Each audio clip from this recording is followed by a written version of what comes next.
Na tena hawa ni majaji. Wanasema 87%. 87% ya wapiga kura wamejitokeza kupiga kura. Jambo ambalo haliwezekani kwa hali ilivyokuwa kwenye vituo. Na hali pana watazamaji wa kimataifa wamekuja wa SADC, wanaeleza wameenda kwenye vituo hakuna mpiga kura.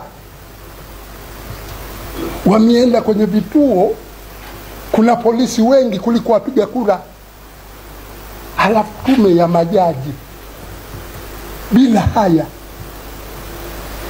bila haya wanasema watu milioni 32 wameshiriki katika kupiga kura. Ndugu zangu, hili ni jambo la aibu, jambo la fedheha. Watu ambao ndio unadhani kwamba kidogo afadhali wamekuwa ni majaji, waweze kulinda heshima zao, wanaenda kutangaza uchaguzi matokeo kama vile mambo yote yalikuwa shwari, hakuna tatizo lolote lililotokea. Ni Tanzania wenzetu. Unabaki mtu unasikitika, hivi tumefikia wapi sisi? Ndugu wanahabari, uchaguzi huu umetazamwa na waangalizi wa uchaguzi. Nilipata bahati baada ya mtandao kufunguliwa, umefunguliwa jana au juzi jioni, ndio kumbe kuna mambo mengi yalikuwa yanatupita tu hapa. Nikaiona hii taarifa ya watazamaji wa SADC ambao wamesema kabisa uchaguzi huu haukidhi viwango. Ujumbe wa uangalizi wa uchaguzi wa Jumuiya ya Maendeleo Kusini mwa Afrika ukiongozwa na Mheshimiwa Richard Msowoya uliwasili nchini kufuatilia uchaguzi mkuu wa Tanzania wa Oktoba 2025 kwa mujibu wa kanuni za SADC kuhusu uchaguzi wa kidemokrasia.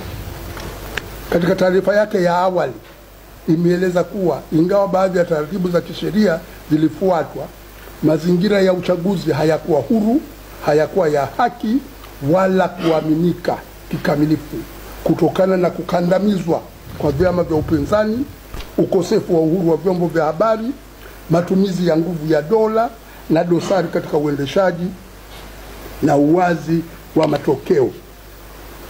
Kutokana na hali hiyo, ujumbe huu wa SADC uliokuwa unatazama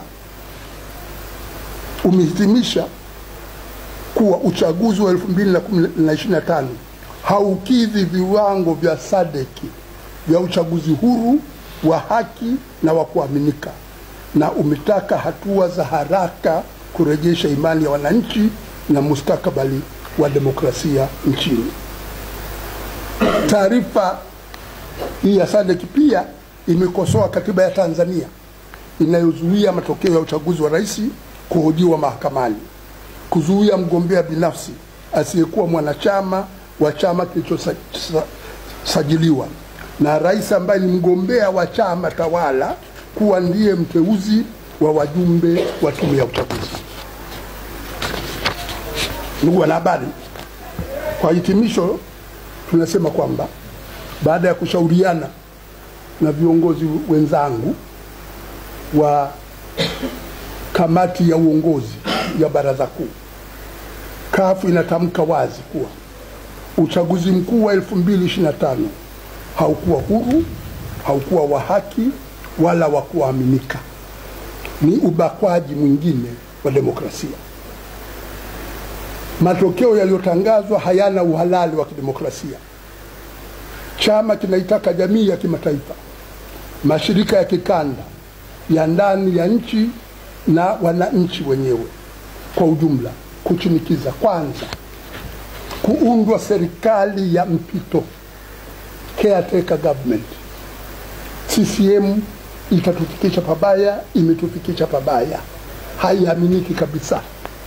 Tunahitaji pawepo na serikali ya mpito itakayosimamia mchakato wa mpito wa kisiasa na kukamilisha upatikanaji wa katiba ya demokrasia inayotokana na maoni ya wananchi.